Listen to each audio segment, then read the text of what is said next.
Hello बहनों, राधे राधे। हमारे YouTube channel पर आप सभी का स्वागत है। आज हम आप सबके लिए बहुत ही सुंदर सा प्यारा सा भगवान शंकर जी का भजन लेके आए हैं। सावन मास में भगवान शंकर की पूजा होती है, तो हम लोग एक सुंदर सा प्यारा सा भजन सुने। आपको हमारी भजन अच्छी लगे तो कमेंट द्वारा बताइए कि आप लोगों को हमारा भजन कैसे लगा। चलो सुनते हैं भजन भगवान भोलेनाथ का।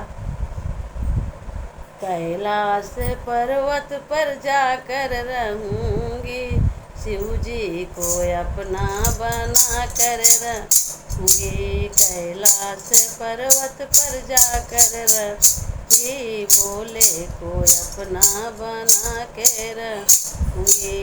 कैलाश पर्वत पर जाकर रहूँगी, शिव जी को अपना बना कर रहूँगी। सोने की थाली में भोजन परोसे, सोने की थाली में भोजन परोसे। जेवई न भोला, जेवई न भोला, जेवा के रहूँगी, शिव जी को अपना बना के रहूँगी। खाए न भोला, खिला के रहूँगी, शिव जी को अपना बना के रहूँगी। कैलाश पर्वत पर जाकर रहूँगी, शिव जी को अपना बना कर रहूँगी। गंगा जमुना जिसे जल भरी लाए, गंगा जमुना जिसे जल भरी लाए।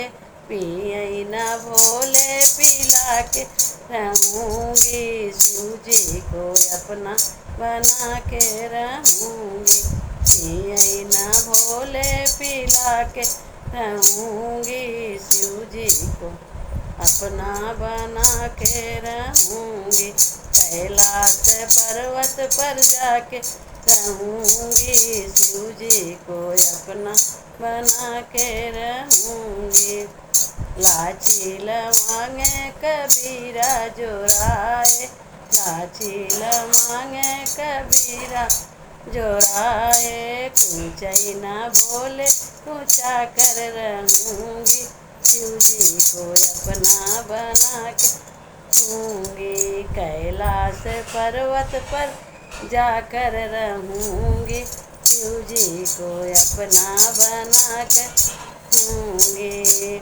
सेज सुपेती मोती झालर की तकिया, सेज सुपेती मोती झालर की तकिया। सुतई न भोले, सुला के रहूँगी, शिव जी को अपना बना के रहूँगी।